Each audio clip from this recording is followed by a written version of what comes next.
Hello, everybody, and welcome back to episode 6 of Our Life Beginnings and Always. We are going to clear a couple more moments today. Let's get started. The sun warmed your skin from its place in the sky, and you closed your eyes, enjoying the mix of heat with the pleasant breeze that drifted past you. You and Leigh had spread out a blanket on top of the hills behind your house and had been relaxing there for a while now. Leigh had come over earlier in the day. I forgot, that's like our cousin, I think. While a range of activities had been discussed, from staying home to heading down to the beach, a panic.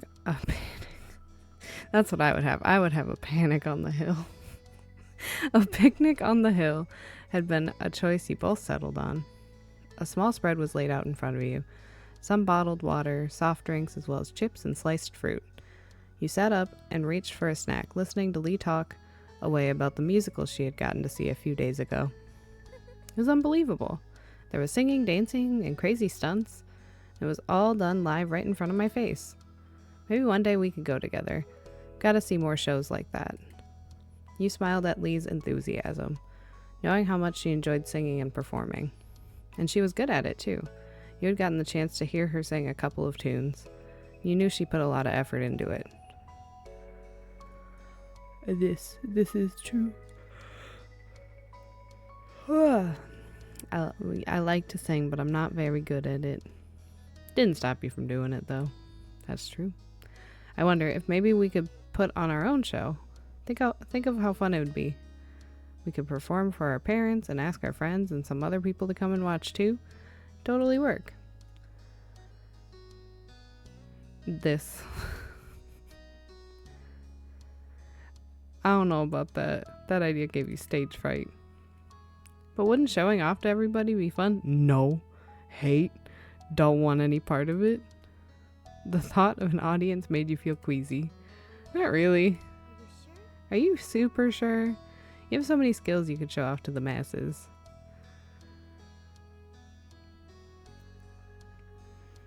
Listen. I really don't want to. Sorry. Your cousin seemed a little disappointed, but she nodded and respected your wishes all the same. The two of you lay back on the blanket and lazed in the sun, throwing ideas back and forth on what you could fill your time with. The beach was nearby, so you could go swimming or collect shells. Find something to do back home after all. Okay, I didn't miss anything. In the end, nothing was tempting enough to move you from your current position, so you continued chatting with Leigh and nibbling on your snacks while the sun traveled in the sky overhead. So, how are your neighbors doing? You haven't spoken about them lately. You knew Leigh wasn't talking about neighbors generally, or down the street. She wanted to hear about the Holdens across the road.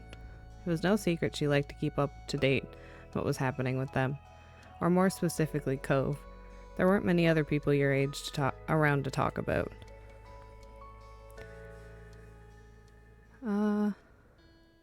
They're okay. Cove and his dad were doing fine, and you didn't want to feel any unnecessary gossip. Leigh loved to chat about others' relationships, would always ask you for the details on people you both knew. Did you want to see if Cove would join the picnic? He's busy this afternoon. Yesterday he said he and his parents were going out.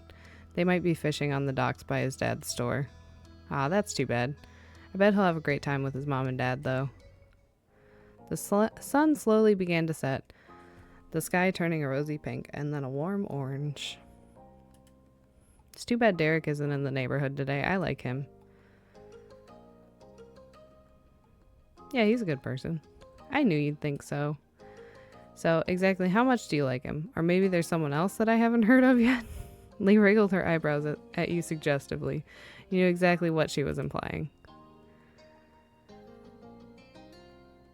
Ooh, should we admit it to her? We don't have to tell Cove, but we could admit it to her. Ooh. I have a crush, yeah. Leigh's eyes sparkled in an instant, like she just hit the jackpot. What? Who is it? We're not giving a name. Then tell me something else about them then. This news was just too exciting. She wasn't going to be deterred. You weren't surprised when Leigh started squeezing you for more details. You answered as much as you were comfortable with. The two of you talked about your preferences and who you liked and stuff. You found that it was nice having someone to speak with about these sorts of things. Finally, you both decided to pack everything up, head back home for the evening. Upon walking through the front door, you were met by your moms and Elizabeth, hovering around each other in the living room. Tension hung thick in the air as the three of them turned to you and Leigh, frowning slightly. You had interrupted something. Exactly what, you weren't sure. Hello? Hi, Mandy. Hi, Leigh. Welcome back. The room fell quiet again, with no one quite knowing what to say. You felt incredibly awkward, but the silence didn't last long. You don't have to just stop because those two are here. There's no reason to try keeping it a secret. Elizabeth was mad, with her arms folded defensively over her chest, but your mom's nodded in agreement with her. Elizabeth was asking about her parents, her biological ones. The world spun around you at the news. You couldn't understand. Why was this happening now? When you glanced at Leigh, she shuffled her feet uncomfortably, as though she didn't know if she should be there or not anymore. You didn't know either. Your moms had always been open and honest about the fact that neither of them had given birth to you or your sister, but the details hadn't been fully explained before. It made sense that Elizabeth didn't know a lot about her biological parents, wanted to know more. You just hadn't ever thought you'd accidentally stumble into it. Elizabeth looked at your parents expectantly. She wasn't going to let the unintentional interruption derail things. We don't want to keep that information from either of you. It's your right to know your past, but we did want to wait until you asked us to hear it yourselves. Well, it's happening now, so... Your mom shared a nervous glance, and Ma took in a quick breath before speaking again. I adopted you from the Philippines when you were just a baby. Elizabeth dropped her arms, her eyebrows shooting upwards in surprise. Wait, I wasn't born here? No, you weren't. You could clearly see that your sister was appalled by this information. You struggled even more with what to do or how to react. Am I gonna have to pass some test to even be a citizen? I don't think that's how that works. No, you were adopted into the country. We took care of things. You're already a citizen. You have nothing to worry about. I followed all the laws when it came to bringing a child into the U.S. Nothing can be held against you. Elizabeth sighed, placated with the information, but still far from happy. Who were my parents as people? Why did they put me up for adoption in the first place? Ma softly put her hands over Elizabeth's shoulder, trying to provide some support before she gave her the answer. I'm so sorry, sweetie. Your parents were reported to have died. They didn't go into details on the specifics of how, but you were an orphan. I wish we had better news for you, Elizabeth. Elizabeth was torn between emotions, her eyes filled with tears as she threw her hands in the air, settling on enraged.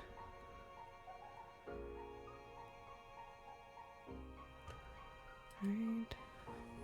Great, so I can never meet them, even if I wanted to. Not that I could have anyway, since they lived in another part of the world when they were still alive. Elizabeth turned her back on you and your moms and stormed off, sprinting up the stairs to her room before anyone could stop her. I have to go and talk to her. Ma immediately started to follow her, but Mom gently held her by the arm and shook her head. We should give her a little space to process it all. Your Ma's head hung low. She stopped walking. With Elizabeth now gone, the two of them seemed to remember you and Leigh were still standing awkwardly off to the side. I'm sorry you had to see that. It's not how I expected it would have happened when the time came. But since it's the topic of the day, Mandy, is there anything you'd like to ask? You deserve to know, after all. Leigh patted your back and gave you a supportive look.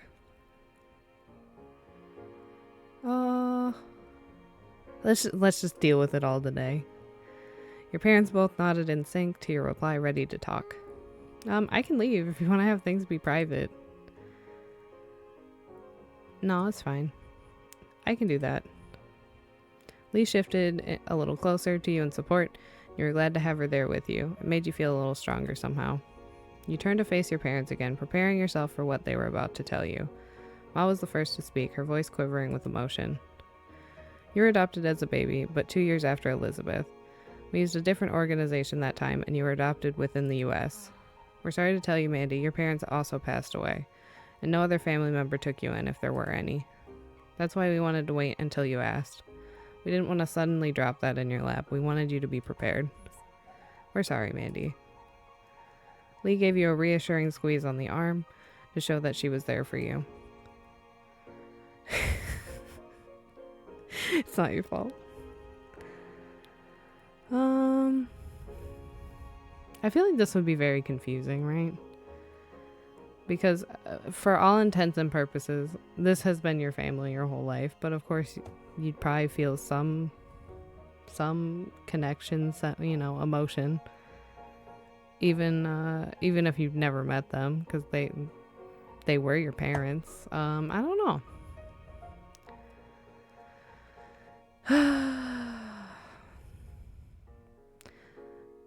100% me personally, I would probably deal with it by making a joke, because I don't know how to deal with things any other way. But hold on, let's save. We'll save, and then we'll make that decision here. You're trying to lighten the mood, but your mom didn't seem any less grim. I'm sorry. Thank you for listening, Mandy. She's like, you should go to therapy about this.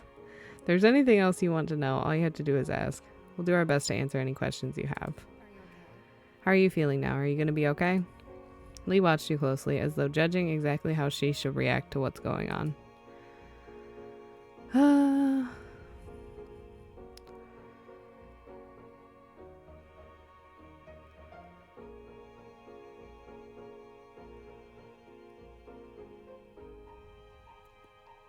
Where's like you shrugged uncomfortably. That's good. I guess. I need a good I guess option.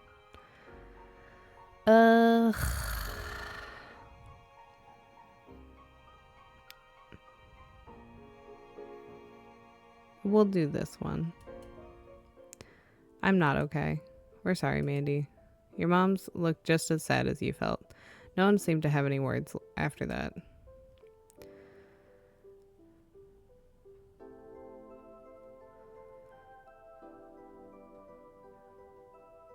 I'd probably go up to my room. You slowly walked past your mom's and headed to the stairs, your mind racing from the conversation.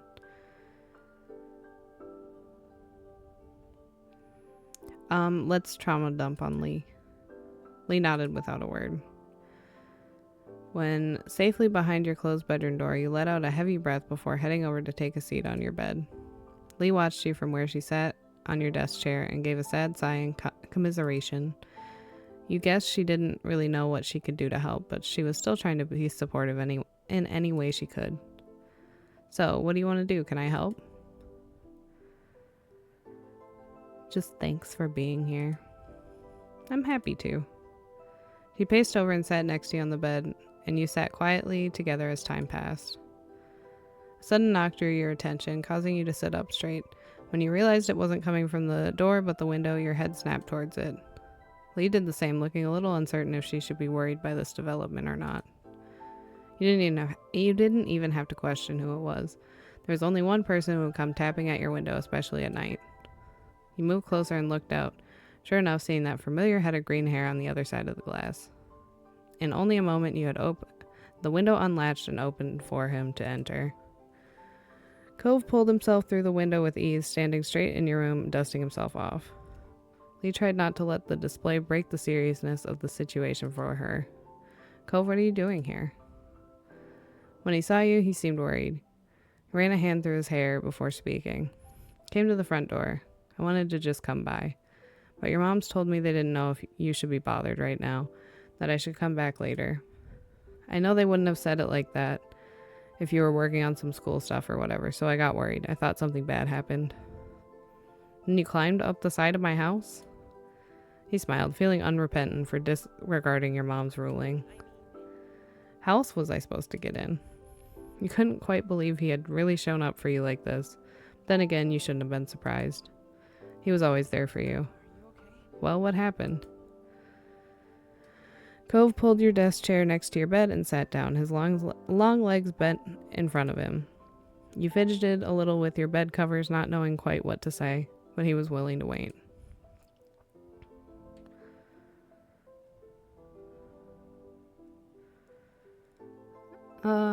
Probably. Cove's forehead furrowed in concern at your words. My mom and dad who gave birth to me, they're dead. Without having to say anything else, Cove reached out and placed a hand on your shoulder. He brought his face in towards you. I'm sorry, Mandy. His words were whispered comfortingly.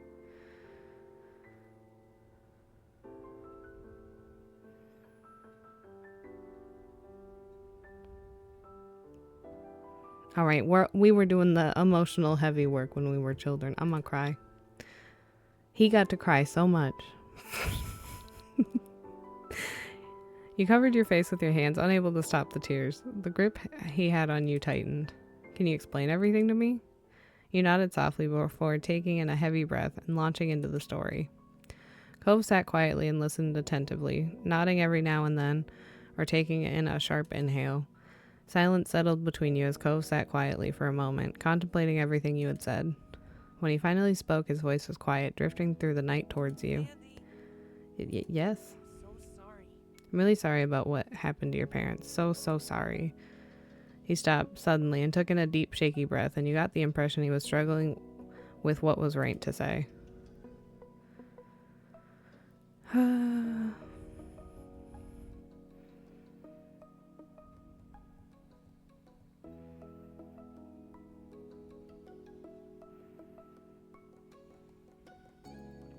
I think that's fair. Everything was so overwhelming, it was difficult to get a good grasp. Mandy, you're not doing anything wrong. You know that, right? I think you can... Excuse me. I think you can be as sad as you want, for as long as you need, or you can feel okay about it, whatever you want. He sighed and ran a hand through his hair as he looked towards the window. I guess what I'm trying to say is whatever you feel about it is how you feel about it. You don't have to force yourself to be different. Thank you, Cove. His words had made you feel better, and you knew it was true. You didn't have to apologize or make any excuses for the way you felt about it all. Cove smiled at you a little, and you could tell he was trying to be comforting. And your moms definitely don't. It doesn't matter if you're not blood related. You're definitely family. I can see that, and I hope you can too. You felt the reassurance in his eyes. Your cousin tried not to interrupt your explanation or Cove's response to it. When the opportunity arose, she made it clear that she shared the same sentiment. A knock on the door made you look up, though before you could even move, it swung open and Elizabeth stood in your doorframe. She walked closer and you didn't quite know what to do or what she was planning on saying. Would you mind going? I want to just talk to Mandy.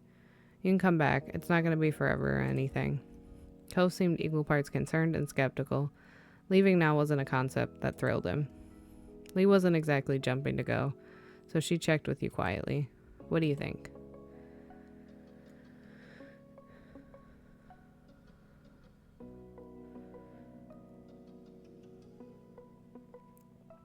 I want to talk to you too. Really?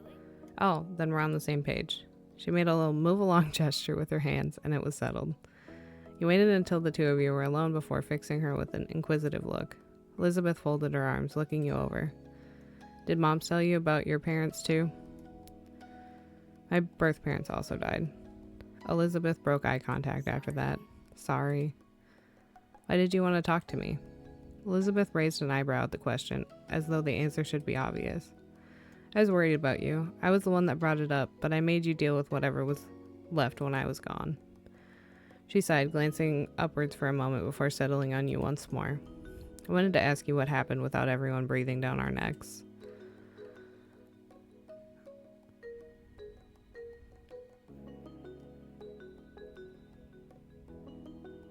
I guess that one. Thank you for thinking of me. She stuck up her nose a little at that, but her smile was soft. All of this, it upsets me. She slipped back into a scowl. I'm sorry, Mandy. It's a pretty depressing topic. Yeah. You had to be born in the U.S. to become president. What? You'd never heard of that dream of hers before. She noticed your bafflement and continued. I get I was never going to be president, but it just feels weird. Having stuff taken away, not even getting a chance at it. I don't like having to know that when I was born, I was going to have a completely different life. So different, I can't even think about what it'd look like in my head. I could have spoken another language, lived away from everything I've ever seen here, had someone else as my sibling. And then my parents died, and I was adopted. The life I got became a totally new thing forever. I can't go back to what it was even if I wanted to. A heaviness settled between you and the person who became your sister.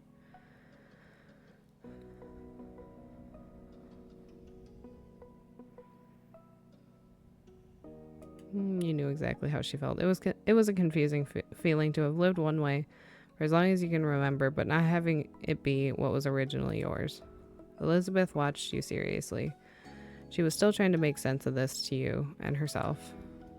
I don't know why today was the day. Nothing came up to make me ask the question, just something I've had in my head for a while.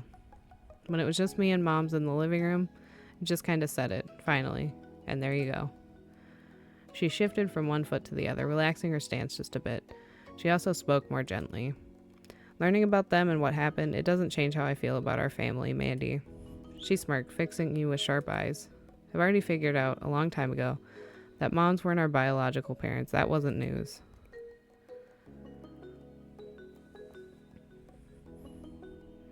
You kept listening.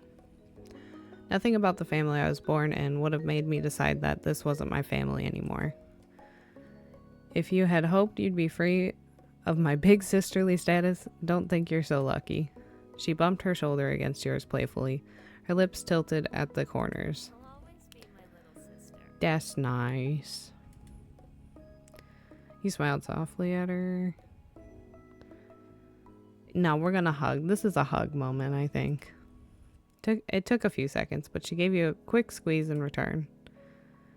You'll always be my family, too.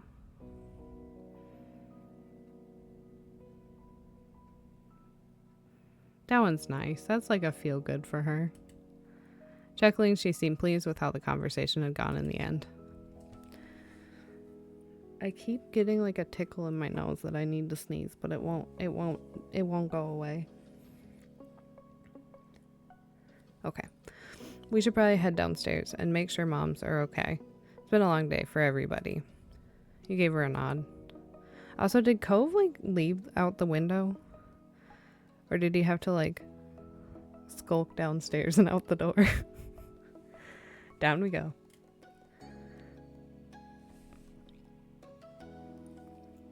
I'm sure our mothers are pleased. You met up with Leigh and Cove just outside the room and made the short trip to the lower floor of your home together. The familiarity of it all felt nice. When you skipped into the living room, you found your moms quietly sitting together at the kitchen table. They both got to their feet when they noticed the arrival. Ma gave you a careful smile. Seemed they were too concerned to really register that Cove was inexplicably here now, despite being turned away at the door earlier. We're so glad to see you. Hi. Hey, sweetheart. Ma then came over and wrapped her arms around you and Elizabeth, giving you a tight hug. Didn't take long for Mom to join in, putting her arms around the both of you. We really couldn't have asked for better kiddos. We love you. More than we could ever say. Moms.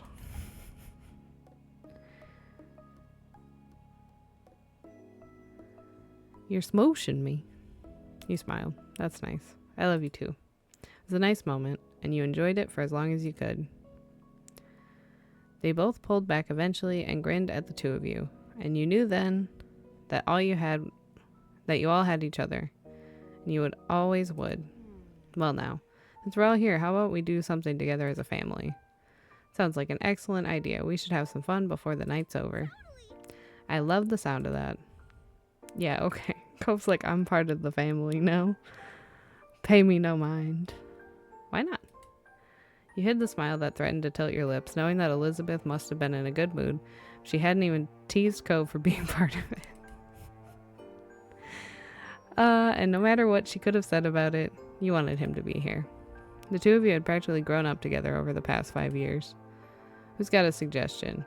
Be something we can do here in the house with everyone in the same room. We could just put on a movie. That'd be wonderful. It's good to me. Me too. Yeah. I would love to watch a movie. I'll cook up some popcorn. The rest of you can pick a movie. Your mom headed off to the kitchen and Ma turned to face the rest of you. What do we have in mind? Everyone else can decide. I'll watch anything. Anything but drama. We don't need any more of that today. There were some chuckles at her joke. You thought about what you would prefer to watch. Oh, probably a comedy. Listen, today's been very heavy. Cool. Perfect. The basics settled, Ma took to sorting through the DVD collection. You didn't notice that Elizabeth was sidling up to you until she was right next to you, arm to arm. Since there's only so much room on the couch, I say it should go to Mandy and I. This is our day. Wait, I want to sit with you too. I'm small. You won't even notice I'm there. Elizabeth raised a skeptical eyebrow, not so sure about that. Ma stood back up with the DVD in hand and a smirk on her face. I want to sit with the cool kids too. Surely there's room for one more, right? Might be a tight fit, but we can make it work. You could tell that Ma was teasing. Elizabeth rolled her eyes at where this was going. She had expected an easy victory. I bet you want to sit there too, huh, Cove? Ma tapped Cove on the shoulder with the DVD case. He laughed awkwardly at her teasing.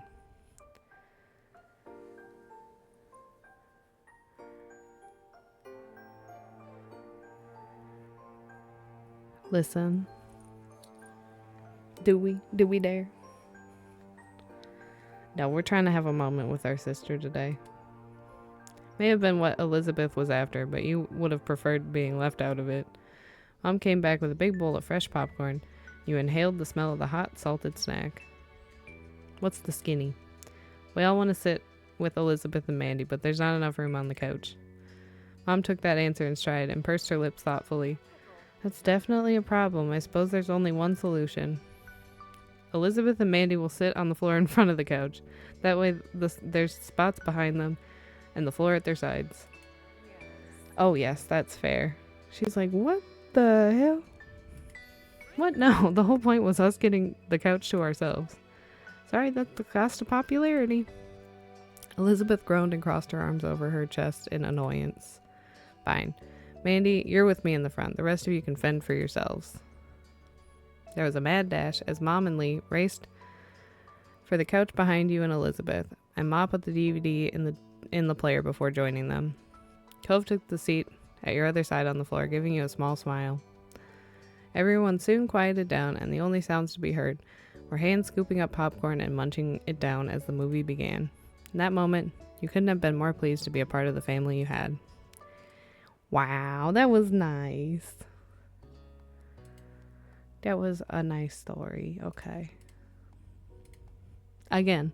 Okay, there was drama in this one, but I feel it was still less dramatic than the childhood stuff.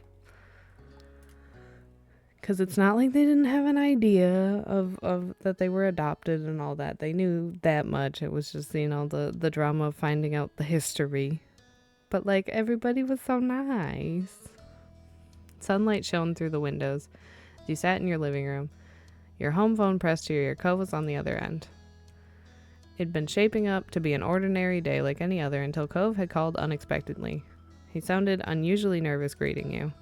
You listened silently as he kept talking, his words stilted. So, I was just wondering, do you want to come over to my house for dinner tonight?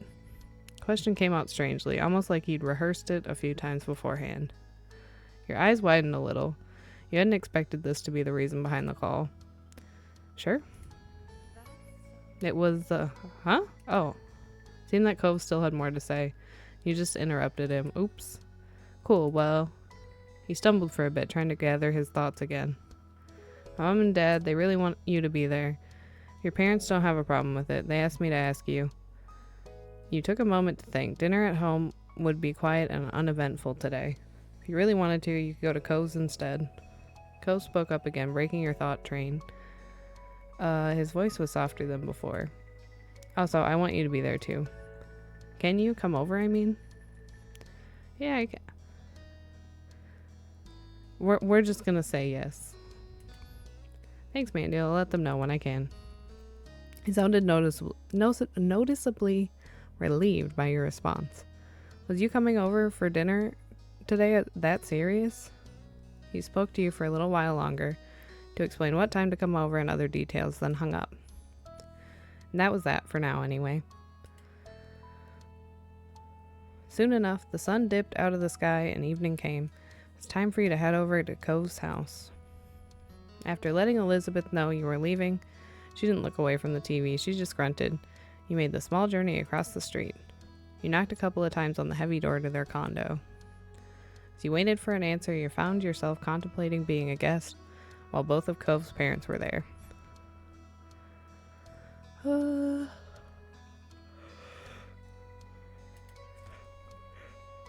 Excuse me. We were curious. You wondered why they decided to invite you out of the blue. Maybe you'd find out later tonight. You didn't get too much time with your thoughts, though. The door opened soon enough. Cove's mom, Kira, stood in the frame, smiling warmly at you. Hey, I'm Mandy. Welcome. Please come on in. She opened the door wider and moved to make room. You stepped inside, allowing her to shut it behind you. Thanks so much for coming over. I know it was kind of last second. Thank you for having me. Of course. Just make yourself at home. It's not my home, but I've been given permission to say that. That's delightful, girl. Hey, Mandy. Welcome to our humble abode. You jerked your head towards the sound of Mr. Holden's voice. He waved at you briefly from the kitchen, his back turned and a large spoon in hand. I hope you're hungry because I'm whipping up a lot of tasty stuff. True to his word, you heard something sizzling on the stove. You closed your eyes and inhaled. It smelled spicy and savory. With Mr. Holden busy and Cove nowhere to be seen, it was just you and Kira. She gave you a wry smile. He sure is. Well, I've been barred from cooking the entire time I'm staying here. Can you believe it? She nudged you with an elbow. Mr. Holden scoffed good-naturedly, then spoke from over his shoulder. You're on vacation, Kira. You need to accept that already. She yelled back, amusement obvious on her face and in her tone. People still cook when they're on vacation. Everyone's got to eat.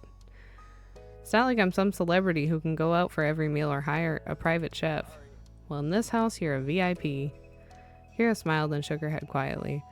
Then she turned to face you once more. Sorry about that, Mandy. Here I was, trying to strike up a conversation with you, and Cliff just had to butt in. I didn't butt in. She eyed him, chuckling in disbelief. He wasn't exactly disproving her point with that. Kira leaned over to whisper to you. It's okay, he likes to be included. But since Clifford insists on cooking all by himself, he'll have to wait. The two of us can chat. Her next question continued to be said in a hushed tone, just to be safe. So how are you doing?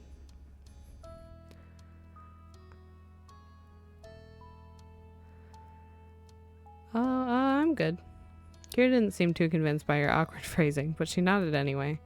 She opened her mouth to say something more, but some lightly pounding footsteps caught your attention. You checked to see Cove emerge from the hall a few moments later. He might have heard all the commotion and left his room to see what was going on. He quickly took stock of the situation. Mandy, you made it. Thanks for coming. Cove's voice was unnaturally loud, as if he thought you wouldn't be able to hear him from where you were, only a few feet away. Hi, Cove. You doing okay? Yeah, I'm fine. He didn't sound convincing at all. You narrowed your eyes suspiciously, but didn't call him out on it. If you could talk to him alone tonight, maybe you'd ask him what was going on then. It was when you glanced away from Cove that you spotted his parents watching the two of you interact. Cove noticed the stares too, meeting them with narrowed eyes. Are we having dinner now? Not yet, bud. I'm still cooking. Alright, I'm gonna go back to my room. As he turned to leave, he bent his head to the side to face you. You coming? The question was quiet, but you heard it clearly. You smiled, pleased that he asked, and nodded in the affirmative. Cove turned fully and made his way down the hall. Have fun, you two. We'll call you when the food's ready to go. With that, you followed after Cove. The two of you made your way down the hall. This was the first time you were invited to see Cove's room. I feel like at this point they'd probably been back and forth between each other's rooms. Cove got to the door first, opening it and stepping inside. You joined him. There's a mat on the floor in front of the door. You stepped over it, you stepped over the threshold into his room. You felt the crunch of sand beneath your feet. Sensation was nothing new to you, of course. Cove constantly came back to his room covered in sand, not bothering to clean himself off at the front door. It got all over his personal space. That's just how he was, a little bit of a mess. You hadn't heard Mr. Holden ever scold him for it. Not like your moms would have if you'd done it. You can sit wherever you want. Cove himself took a seat at the edge of his large bed, looking like the picture of comfort, and left you to decide.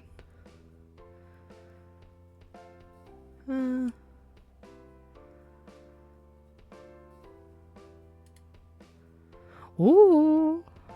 Cove smiled when you made yourself at home beside him. You grinned back.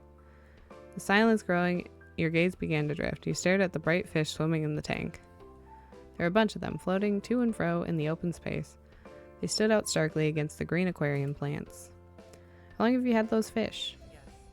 My dad bought them for me not very long after I moved here. I guess it's been years now. Wow, that's a long time. He peered carefully into the tank. The fish looked to be doing well. He must take good care of them. Most of them were small, but there was one especially big one. What are their names?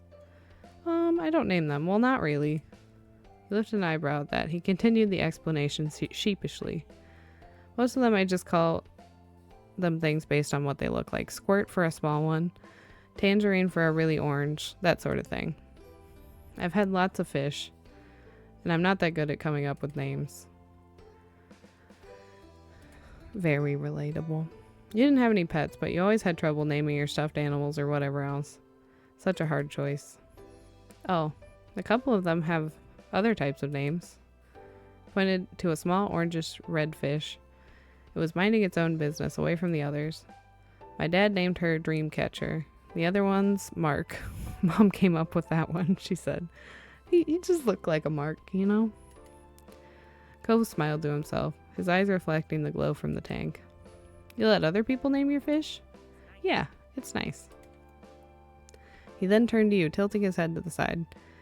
There was a considering look on his face. Do you want to name one? Yeah, I do. Absolutely. His smile grew at your enthusiasm. Cool. There's a few who don't have names right now. The newer ones. You can pick which ones you want to name. He pointed at each of the recent acquisitions to you. The first was the smallest fish in the tank. It was completely orange and zipped all over the place. Okay, so that's Zoomy, running laps around the others. The second was slightly bigger and red. Its tail was dotted with black spots, which almost resembled freckles. Oof. Excuse me. That's Chucky. The last fish was the biggest one. Its multicolored scales rippled under... That's rainbow fish. Rippled under the bright light of the tank, and it slowly made its way across the vast expanse. You went with... No, I named all of them. Can I name all of them? We're gonna name Chucky. Cove was only nodded at your answer, waiting on you to decide on a suitable name. If we don't get to type it in, I'll cry. Oh, yeah. It's Chucky. Perfect. Alright, it's Chucky. With that, his attention moved from you to the tank. He peered fondly at it and its inhabitants. He smiled proudly at Chucky as it swam through the tendrils of the plants, disappearing and reappearing soon after. You know, I'm not allowed to have any pets in my house, not even fish. The corner of Cove's lips turned down at that. That doesn't sound fair. It's not like fish would make a mess of your house or anything. Just gotta take care of their tank and feed them. They'll be okay.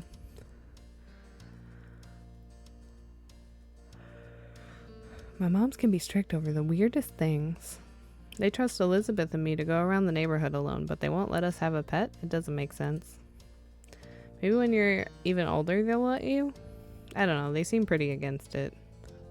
The current conversation brought to mind a memory from years ago. You launched into it without any warning, earning you a brief, confused look from Cove. One time Elizabeth, came back from playing at the beach and just shut herself in her room. She only came down for food and then she ran back upstairs straight after. It was kind of weird. My mom didn't think much of it at first though. But then that night, Mom went to her room to say goodnight and started screaming. Mom and I ran over to see what happened. Lizzie had this huge lizard in her arms. Cole's eyebrows rose at that and he leaned forward in interest. A lizard? Where'd that come from? Elizabeth said she saw it half buried in the sand, didn't know what it was. Then she pulled it out and got the answer. So she brought it home. She hid the lizard in her room for most of the day because she wanted to keep it. Mom and Ma were not happy. They worried about putting it out during the night, but she was going to have to let it go in the morning. Lizzie was really upset. She didn't bring it back to the beach. She did bring it back to the beach eventually, but she wouldn't talk to anyone for days. When she did get over it, it was almost like it never happened. You laugh thinking back to that time. Elizabeth had always been stubborn, but when she was younger, she forgot grudges quickly. Now it wasn't so easy. Cove had been quiet for most of the story, apart from the reveal of the lizard. He had a thoughtful look on his face. I can't even imagine what it'd be like to have a sibling. You gave seriously thought to his statement before you told him. He's ups and downs.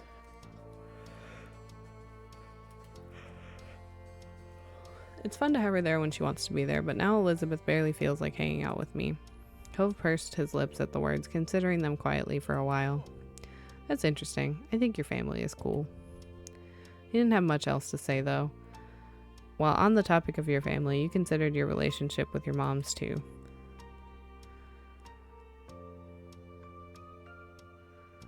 I think we have a nice relationship. You couldn't have even considered having another opinion. You couldn't have better parents.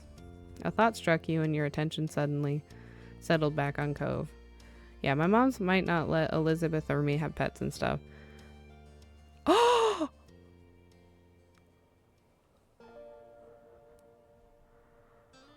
I wish I would have saved. I didn't think this would come up. Why is this coming up? I don't like it. I don't like it. I don't like it. I don't like it.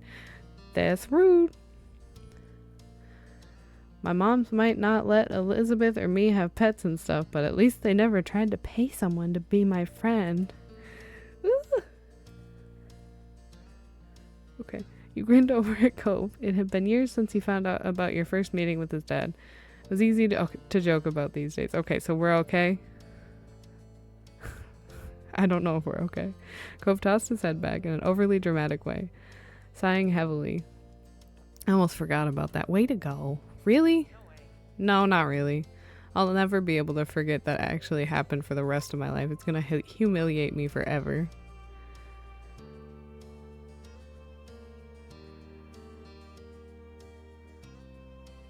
I'm really sorry about what happened, Cove. Cove took one look at your remorseful face and waved your apology off with a hand. It's okay. I mean, it's not, but I'm not sad about it anymore. Just really embarrassed.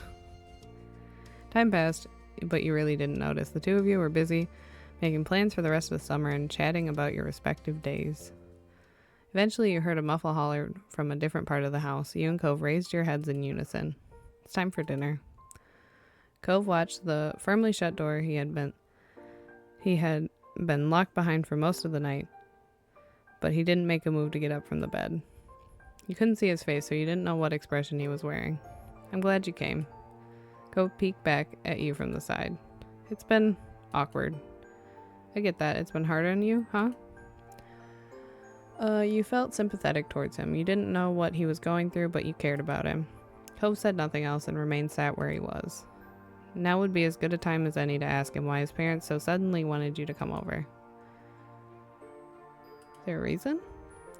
Hasn't been awkward for just me. Sometimes it gets like this when no one else is around, but now you're here.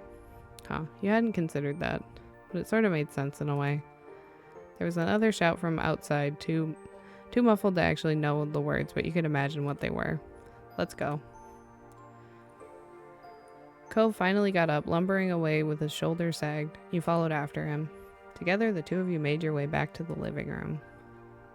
As expected, Cove's parents were politely waiting for you at the kitchen table beside the windows overlooking the back of the house. Food had been prepared and set. Mr. Holden beamed as you and Cove took your places. I hope everyone's hungry. I cooked up a feast. I know I am. Yeah. Cove's mumbled response wasn't nearly as upbeat as theirs. His parents didn't notice, or they pretended not to. Mr. Holden instead looked at you grinning. Let's all just take a moment to thank our special guest for being with us here tonight. I'm so glad you were able to make it, Mandy, and on such short notice, too. We'd be polite. Happy to be here. Thank you both for inviting me. Well, that's it. Everyone, please dig in. You can help yourselves to the food. Upon his encouragement, you looked over at the meal spread out in front of you. There was a large garden salad in the center, surrounded by a variety of Mexican dishes. There were a lot of sides and optional sauces to add. I could work with this. You love Mexican food, and there were so many dishes to choose from, you were practically drooling.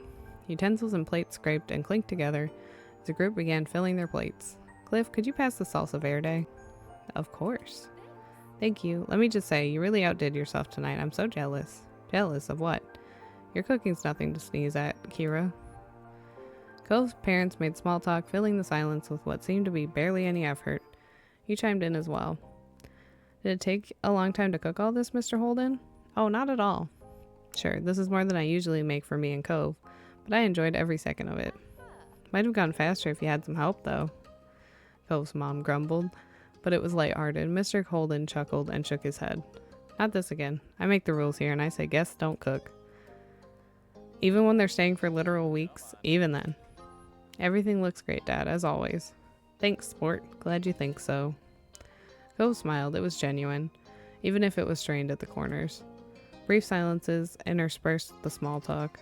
You piled some food on your plate, waiting for your turn if someone was serving themselves a dish that you had your eye on. Once the food had been divided, things settled down. Cove's parents started talking again. Now then. You sat up in your seat when you noticed they were both looking at you. Ooh! How's everything been over at your house? Are your moms well? You keeping busy this summer? Maybe you're just trying to take it easy during the break. I was surprised, but I didn't mind the interest. You hadn't expected so many questions, and all at once, still. What else was there to talk about apart from how summer was going?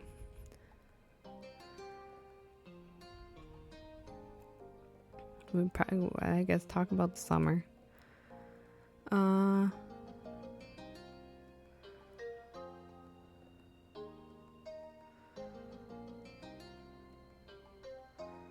So much has happened. Mr. Holden brows raised when you answered with that. Sure, keeping yourself busy. I could learn a thing or two from you. How things are at the house. It's been good. We had our drama, but it turned out okay. Oh, that's wonderful.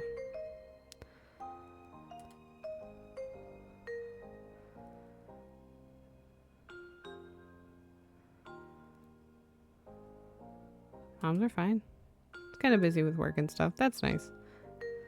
The doing fine part, not the busy with work part, obviously.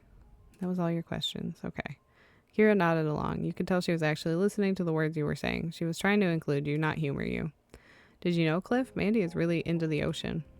Mr. Holden's face lit up, and he stopped eating so he could lean forward, his arms braced against the table. Well, that's right. Very cool. It's just a hobby. It's fine. There's nothing wrong with that. It's good to do things just for fun. Everyone needs a hobby. Been thinking of picking up wood carving myself. Okay, Saijima. Can you carve me a bear? You could tell how serious he was being about that declaration. Thanks. Cole's parents were definitely the encouraging type, but you could already tell this was that much about them. There was a lull in conversation as everyone focused their attention on their respective plates. You noted that for the first time that Cove's parents were already guiding the conversation. Oh, Cove's parents were the ones guiding the conversation. You wondered if you should break the silence this time. I also like other things. Would you like to tell us more? Yeah, absolutely. They looked genuinely eager for you to keep talking, so you did. The rest of the dinner continued just like that, with light conversations as you ate your meals. Eventually, all the dishes on the kitchen table were pretty much gone. Kira set down her fork and rested her arms at her sides, letting loose a satisfied sigh. Her plate was completely empty. That was delish. Thanks for your culinary creations, Cliff. Mr. Holden was like a flower soaking up the rays of sun. He beamed, flattered by the praise.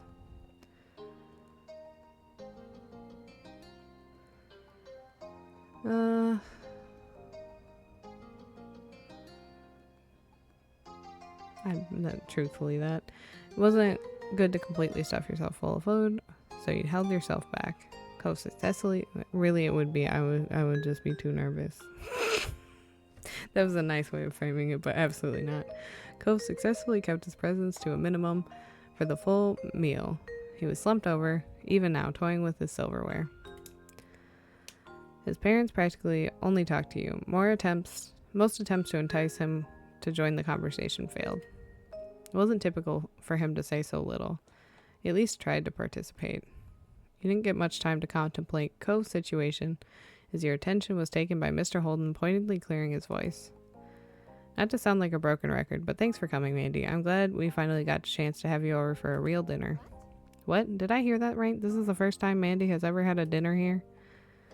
Why in the world haven't you invited her over sooner? I know, I'm a delight. Thank you so much.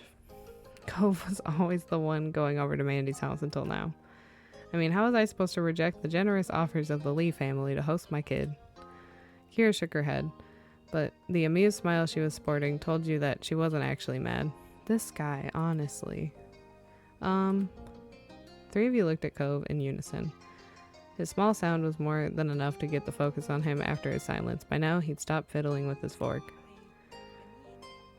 Would it be alright for Mandy to stay over, like for the night? He shot you a shy glance, then smiling a little.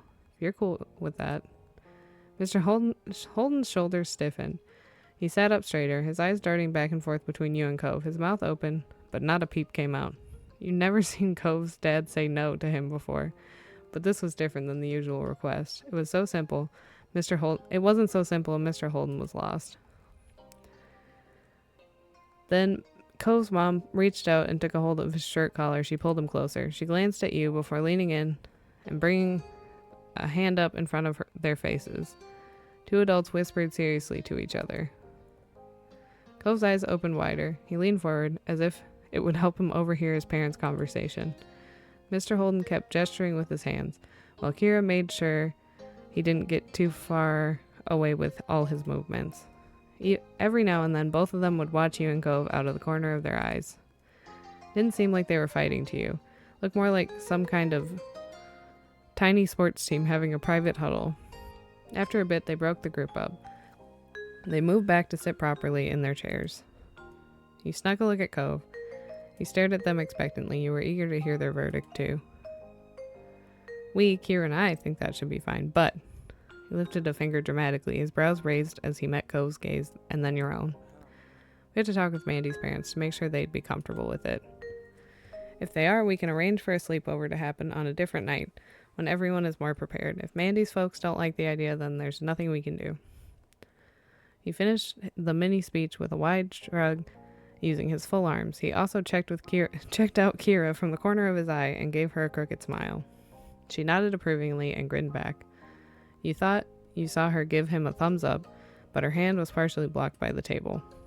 They looked so pleased with themselves over the answer, but they just passed the actual decision on whether it was alright or not to someone else, namely your parents.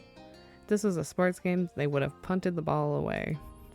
Cove hung his head, deflated. He'd been hoping you could stay over today, not some hypothetical time in the future.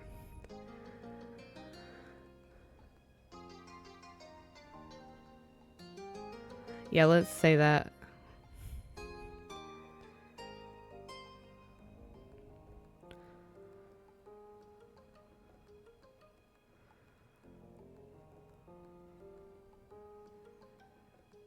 There, I'll sneak my phone into the room. If you get your home phone too, then we can still talk even though I'll be back home. Cove's eyes sparkled at the suggestion. May not end up being possible, but it was worth trying. With that, dinner finally came to an end. Mr. Holden stood up from the table and began collecting empty plates. Cove was asked to help out, which he did with little fuss. Kira tried to lend a hand as well, however, Mr. Holden didn't let her. Seemed she was barred from cleaning as well as cooking. You weren't allowed to chip in either since you were there as the declared guest of honor.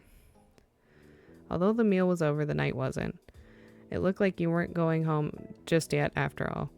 You were asked to wait on the couch. While Cove and his dad were cleaning up the mess, Kira disappeared down the hall after shooting you a wink. It was a bit strange sitting by yourself while everyone else had something to do. Luckily, you weren't alone for too long. After a couple minutes, Cove's mom returned with a deck of cards in hand. She strolled through the room confidently while shuffling. So, who's up for a few rounds? Cove and his dad looked over their shoulders at the question. They were mutually intrigued by the cards in her hand. She beamed at their expression, stepped further into the living room, ignoring the couch as she sat cross-legged on the floor by the coffee table. She turned to you and gestured at the space beside her, smiling invitingly. You accepted and followed her lead. The living room carpet was soft, though the hardwood floor underneath could definitely still be felt. Kira did an overhand shuffle while she waited for the others to finish their tasks. The smile had yet to leave her lips. This is going to be good. We were excited. You enjoyed card games. It'd be fun to play with Cove and his parents. Didn't take much longer for Cove and his dad to wrap things enough to call it good. Cove's dad appeared first, followed closely behind by Cove. Mr. Holden rubbed his hands together in anticipation. All right, I'm ready. As he took his seat across from you on the floor, you noticed that Cove hadn't joined them. He went straight down the hall instead, without even a word. You stared on, confused, as he disappeared through his bedroom door. Cove's parents didn't look concerned at the stunt. Kira nonchalantly split the deck of cards into two and rifled the halves together while offering an explanation of sorts. Cove doesn't keep his wallet with him when at home. He puts it away. What? Cove quickly returned to the living room, a black wallet in his hand. He took a place at the foot of the table with the rest of you. You blinked as Cove unzipped his wallet. You all use real money on card games with family? While you sat there, your hands idle in your lap, the three shot looks at one another and sized each other up. That's right. $5 per round per person. Winner takes all. Go big or go home. Oh. Are you planning on kicking Mandy to the curb? Or do you intend on donating to the guest of honor's pot, Mr. High Roller? Mr. Holden narrowed his eyes and leaned back against the side of the couch, completely at ease. If Mandy wants to play, I'll fund her way in. Don't you worry about that. He rested an arm across the knee that he propped up. Cove's dad was acting slick in a way you've never seen before. You joked that he shouldn't be so confident. Are you sure? Adding me could be spelling your doom. Right you are, Mandy. I hope you can back that attitude up. I know I can, Kira. You can let me pay for Mandy. She's my friend. Mr. Holden grinned with a chuckle. Alright, bud, I concede. You're too polite for me. Well, you've got your ticket. Interested in throwing in? You glanced around. This seemed like serious business. In response to your consternation, Kira softened her competitive smile. Don't worry too much. We'll probably just do some rounds of Go Fish tonight. No biggie. What do you think? We joined in, obviously. I'd love to play. Mr. Holden gave you a big thumbs up while Cove nodded firmly back. Listen, I love playing Go Fish. We're great at Go Fish. Usually won when you played with your own family. To the point, Elizabeth refused to play that game with you anymore. War? Y'all like war? I loved war. Fantastic. We'll play for however long anyone wants to keep going. Or until people start running out of cash. But are still refusing to quit while they're behind. Speaking for yourself, I see. With a laugh, Kira nudged you using an elbow, then motioned towards the other two with her chin. Don't be fooled by their soft faces. These boys are sharks. In reaction to her words, Mr. Holden smirked, and Cove's eyebrows became more angled. Kira's phrasing made you think back to when you were young, specifically of Mr. Holden's favorite shark pants that he used to wear all the time. Perhaps they'd been fit for him in ways you didn't know of. You could feel the tension in the air. Cove and his parents glued their eyes to one another. Then all placed $5 bills in the empty space in front of them. Cove dropped an extra one for you, giving you a tiny smile after he did. Once this was done, Kira began dealing out the cards to everybody. It was time to begin. The first round came and went quickly, with the group getting into the groove of things. You won right away, which meant you had money to keep playing the second round. You're a natural. Nicely done. You better keep those wits about you for the next round, though. As the night went on, so did the games. Mr. Holden would jokingly shake his fist whenever someone other than him got a pair. Kira acted as a news anchor, reporting on every move everyone made by speaking into her curled fist.